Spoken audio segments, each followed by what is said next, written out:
पिताजी के जाने के बाद लिखते हैं बच्चे, हमारे पिताजी स्वर्गवासी हो गए। अब ये तो पिताजी से पूछना पड़ेगा कि स्वर्ग गए कि नहीं।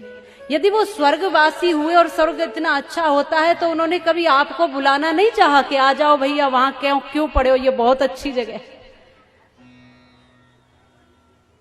कोई दूसरी दुनिया स्वर्ग नहीं है। जिन परिवारों में माँ बाप दुखी और आंसुओं से रो रहे हो वो घर ही नर्क है, और जिसमें माता पिता की सेवा होती हो, बच्चे संस्कारी हो, वो घर ही स्वर्ग है। और कोई दूसरी दुनिया स्वर्ग की नहीं है। आकाश में नहीं है स्वर्गों की कोई दुनिया, बेकार के भ्रमों में भटकी हुई है दुनिया। है स्वर्ग तो वहीं पर जहां मधुर मीठी वाणी, उस घर कभी न आए कोई भी परेशानी, जिस घर में एक दूजे की बात जाए माने।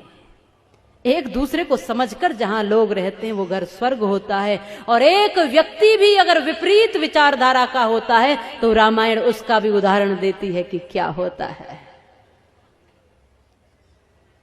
प्रत्येक व्यक्ति की, छोटे या बड़े, प्रत्येक व्यक्ति की उतनी ही जिम्मेदारी और उतना ही कर्तव्य है। बच्चे अधिकार की बात करते हैं, अरे पिताजी की संपत्ति पर मेरा पूरा अधिकार है, लेकिन पिताजी के लिए कर्तव्य क्या बनता है, थोड़ा इसको भी सोच लें।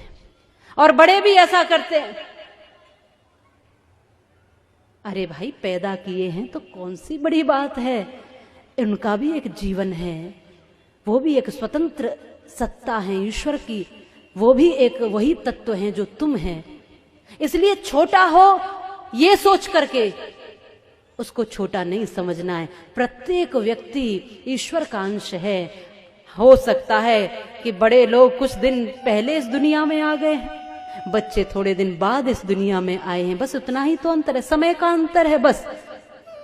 क्योंकि बड़प्पन तो व्यक्ति के कर्म से होता है। जो छोटों को भी गले से लगा कर चले, जो छोटों को भी संभाल कर चले, जो छोटों को भी उनका कर्तव्य बताते हुए उनकी भावनाओं को समझते हुए चले, वो बड़ा है, चाहे फिर वो कोई भी हो।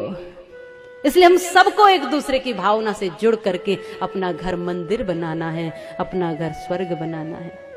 वो एक गीत गाती थी पहले, घर में महिलाएं माताएं गाती थी कि घर को ही मंदिर बनाऊंगी, कहीं बाहर न जाऊंगी। शायद आप भी गाते हो, पहले हमने सुना था कि सास अपनी को कौशल्या बनाऊंगी, ससुर जी को दशरथ बनाऊंगी, पति को मैं राम बनाऊंगी, कहीं बाहर न जाऊंगी। मैंने ऐसे कुछ शब्द गाती थी कि मैं घर को ही मंदिर बनाऊंगी, घर ही तीर्थ बन जाएगा। जब मैं देखूंगी तो दशरथ और कौशल्या के रूप में देखूंगी सास ससुर को, पति को देखूंगी तो राम के रूप में देखूंगी, और यदि मैं खुद पार्वती बनी तो भोलेनाथ के रूप में देखूंगी, और मेरा तीर्थ, मेरा मंदिर, मेरा घर ही हो जाएगा।